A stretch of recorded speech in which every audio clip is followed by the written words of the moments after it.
I heard what you're saying. I accept what you're saying. Listen, I accept that's what Quran says.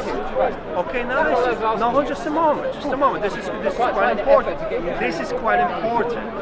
You see, one has to understand something again, that Quran is supposed to be a final word, right? The final word doesn't mean what? It means that the verification of anything esoteric regarding human nature. Esoteric. Now, esoteric experience... When does the Quran say it's to do with just a moment, let me finish.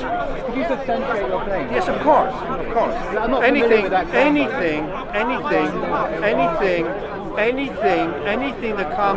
comes from God. Anything comes from God. You're not familiar with it. Well, the thing is, have you got a copy of the Quran? The problem is, would you like to just show us? I have one. It's okay. But what is that you want? What is that? No, it's just you said that the Quran talks about everything esoteric about human beings. Because of course. Can I just finish? Yes. If you mind doing me a favour, you don't have to do this, but I'm just asking you if you wouldn't mind doing it.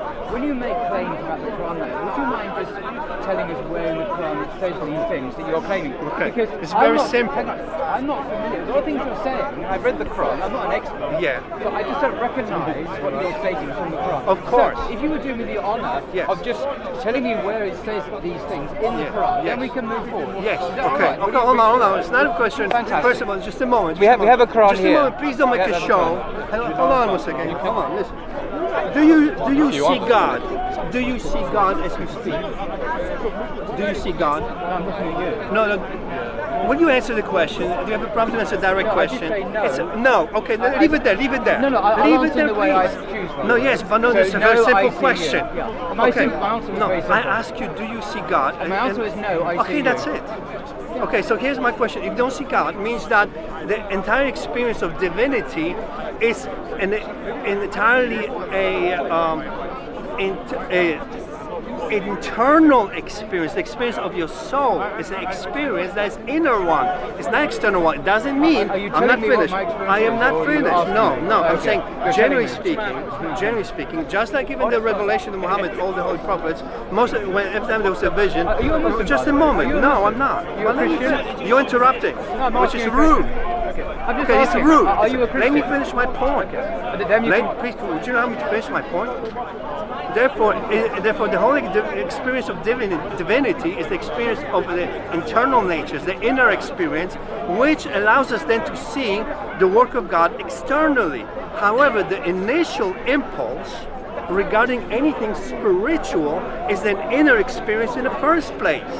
So when you ask me, show me in the Quran what it says, actually the entire experience, actually that you, according to you, Muhammad has received, was actually the experience through astral world, which was through visions, not through direct experience, because it was not directly from God, but through an angel, which you claim to be Gabriel. That's one. And two, many of them was in the dreams, that's where the soul is actually located in the astral world, which you can only come to understand when you understand the difference between the external self and the internal self, or the inner self and the outer self. Therefore, when you're telling me, so here's another thing regarding Islam. Hold on, just a moment. Will you let me speak, please? No, because now I want to show you that the Quran is entirely the Quran. Will you let me speak? You're asking me about, show me Quran. You're just talking at me endlessly. No. Sometimes the thought is with structure. Okay. Sometimes the thought is structure. It's not just the one brick. Will you let me speak? I will. Thank you. Yes. Sometimes thought is not just the one brick. Sometimes a mud hut. Sometimes a thought is like a castle or temple. Yes. So I'm trying to say to you, the Quran, if you correctly understand, in fact, can be looked at as a structure that wants to understand entirely through inner self, not the outer self. Go ahead, speak. Right. My question to you is, are you a Christian? Yes, I am. Right. And what do you believe about Jesus? Well, with Jesus? Okay, so we're diverting right now. Can you just answer my question? Yes. Because you were quite strict in me not interrupting or changing the subject. This is relevant. Are you a Christian? Do you believe Jesus is God? Yes, of course, God. Jesus is God. And you believe Jesus died on the cross for your sins? Well, no. Don't put words in my mouth. I'm asking you. No. Do you believe that Jesus died on the cross? What do I believe regarding Jesus? You can ask. So I can tell you, Christ is that being. Thank you, Nathan. Do you believe Jesus died on the cross for your sins? Is my question to you. No, Jesus showed us the way to overcome our mortal state. So right now, as you are, in present moment, you're in a mortal state, yes? We're all gonna die. Hold on, you asked me a question. Christ showed us how to overcome it, how to overcome our mortal state. How did dying on the just cross? a moment. He was I'm not finished. I go Jesus. Let me tell you. He's dying on the cross.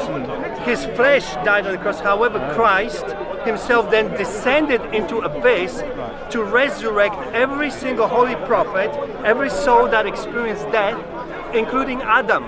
So whoever experienced death was then brought out of abyss through Christ, because he was the one. He was the only one with power to overcome death, and death was powerless in regards to his life. I didn't ask you. I think you're preaching a bit. You're asking me. You're asking me. So the question is, why did Jesus die on the cross, in your view? So I just told you. You didn't hear me. No, I didn't. Explain again at the beginning. Okay, I will be very slow. Yeah. Because we are in a mortal state, therefore we know what death is. Sooner or later, we all gonna experience death.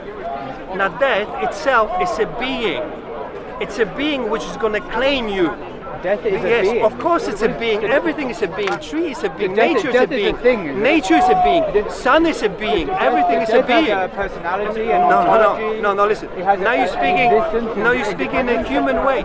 Yes, It's an I'm entity. a human being. I can't help it. Death is an entity.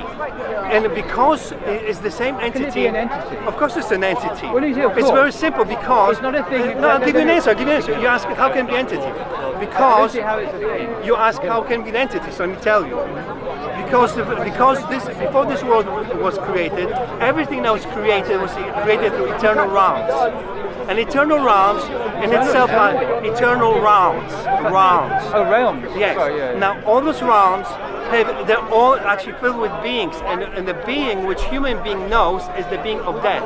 Death itself, you can see it says in the Old Testament, which Muslims supposed to follow, it says it entered. Then enter upon the eating the fruit of knowledge that has entered. So actually, when you say to me, how can it be being? How can it enter the realm of man? It says that Of course it does. Read it. I have. Read it. It's the book of Genesis. Of course, please read it. So the death is a being, and Christ showed us how to overcome our mortal state. How did he show us to overcome our mortal state? By renouncing ourselves in our present manifestation. Therefore, everything, because we all have sinful thoughts, we all have violent thoughts. How does Jesus do this? Give me the theory. By renunciation. What does that mean? Self-renunciation. Right. Now we renounce. We're renouncing. Excuse me. Hang on a second. Yeah. I don't understand why, in your view, how Jesus' death affects that. Because Jesus could just be a wise teacher who could teach us to deny ourselves. Well, that's what Muhammad did. No, that would be like an example. We're not supposed to give in to our nafs, our desires. We're supposed to submit to God. Now, Jesus, of course, taught the same thing because he was a Muslim prophet. But what I don't understand is why. Now you're preaching. He was not a Muslim prophet. Go ahead. Excuse me. Why does Jesus have to die to demonstrate that when simply teaching it like it's very simple. It's very simple. It's because Christ came to the world, as in his own words he said, "Follow me. I am the way." So, hold on, you're asking questions. What is he the way to? Hold on, you're asking questions. What is he the way to? Listen, I'm not preaching. I'm trying to show you logic. You are preaching. I'm trying to show you logic, and I tell you why I'm not preaching. You're not going to hear it anywhere else. Listen. Think for a moment of the women somewhere in Africa right now, living in the worst hellholes in the world, where they're being raped towards dark, when they have no escape. Wouldn't they say, "God, take this cup of suffering away from me"? They would. So when Christ came to the world, he came and he addressed everyone. He came those who are being tortured, who are being abused, who are being killed, and those also who have things. How does he help came people? to address everyone. How does he help That's people why he who came. are being tortured? I genuinely don't get this. I know you don't get it. A man who lived No, I don't. A man who lived amazing. Go a ahead. man who lived 2,000 years ago, in your view, who died on a cross, in your view, somehow this helps a woman in Africa who's being tortured. Can you explain to me how? It's because she knows what he meant. when Christ, I told you, he said, I'm the way, the truth, the life. What is he the way when to? He said the What is words, he the way to? When he said the words to God. So because we're in a mortal state, first you have to overcome mortal state. The reason why you don't see God right now, or the angels, or the heavenly realms, how does it help is the woman because you're in being a mortal tortured? state. So coming back to your example, a woman in Africa being tortured, how does your belief in Jesus' death on the cross help this poor woman in Africa being tortured now? Because this is your she example. knows what he meant. What did he mean? He meant that the burden of evil in this world is so unbearable for any soul. So when this woman, for example, if she's being, let's say, tortured or raped, whatever else, when she knows that she wasn't been spoken, she said the same words, and the God has entered the heart of every human soul. How is she so helped? she knows it. How does Those words were never spoken what does she before. know? What does she know? That the words he came to the world The what? that she can relate to. What can she? I don't get. What is she relating to that will help her being The tortured? unbearable, the burden of evil. Right. So I'm a woman being tortured, and I think, what? To help me. You think, of course, if you really torture, which obviously is being hypothetically right now, obviously, by the way you're ignorant by the posture, if you really will be tortured, you will obviously want it to end. And if there will be no way for you to end it, so how does, because there will be no will, how does your message because help there will be her? no will of no, your I don't own. get it. How does your message help her being tortured? It's because then she understands that actually that there's a path laid out, that she's gonna lose hope when she's gonna say, God, you must have abandoned me. So let's say she's a God-fearing woman. Hold on, you're asking a question. Let me give you an answer. I'm just following it through very carefully. Hold on. Yes, exactly. So I don't understand. When you said, how would she be helped? Because she will know. Let's say such a woman, for example, or child or man would feel, God, you must have abandoned me. You must. Let's say it's a God-fearing person. Yes. Let's say, what have I done to deserve this? So she's abandoned. Yes. So then she'll feel abandoned. Right. And those words also were spoken. So when Christ came to the world, it showed people the way that, yes, the soul going to experience hopelessness. So how is she stop feeling abandoned? Let me just finish my sentence. Okay. They're going to experience hopelessness. They're going to experience being abandoned. They experience all those things. And yet it's the path to God. How is feeling? You see, what you said here is a woman who feels completely abandoned by God, and you think this is a path to God. I don't get it. It makes sense. It's because it makes sense. She's been tortured. It makes sense. I don't get it. Makes sense because what did Christ said? You see, I understand you don't understand those things. Okay, Christ Himself said these words: "My kingdom is not of this world. Whoever belongs to God does not belong here." So remember, we're talking about a woman in Africa. If you have a fridge full of food, a nice house, that means you belong here. Right. If your fridge is empty, if you're hungry, if you're an orphan, if you're hopeless, that means that this is not your world, and that means when God says, "My world is not of this world," that means you belong to God. Right. So I'm not being funny here, and I'm not very bright. I actually don't understand what you're saying. I know, it's amazing. How a woman who's been tortured in Africa could have this kind of knowledge. Not knowledge.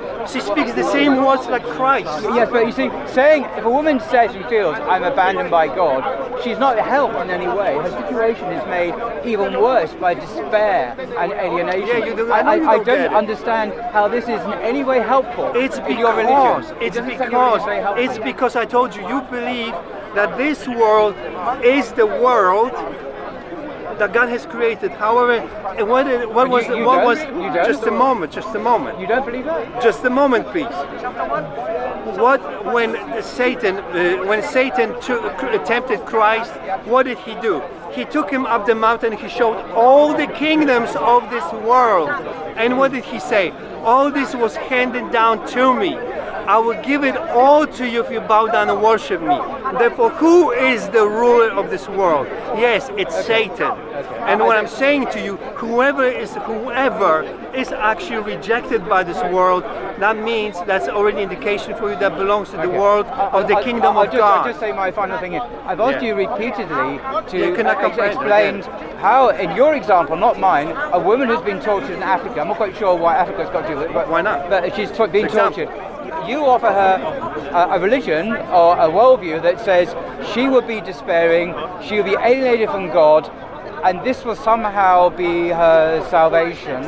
But you've not, in my view, explained how at all. So therefore, I'm now going to thank you very much for explaining all this to me. I'm going to end the conversation. You're clueless, right? You're clueless. Because I don't think you have explained. Amazing. So there you go. Maybe other people can understand. I don't understand. I think stones will move faster than you, which is quite incredible, but it's okay. Enjoy yourself. You really think so? And it's good to be insulted by a Christian at the very end, isn't it? Yeah, he's comparing stones with a human. Anyway. He asks yes or no, and that's I'm sorry that you need to let him speak. And when he wants to ask a question,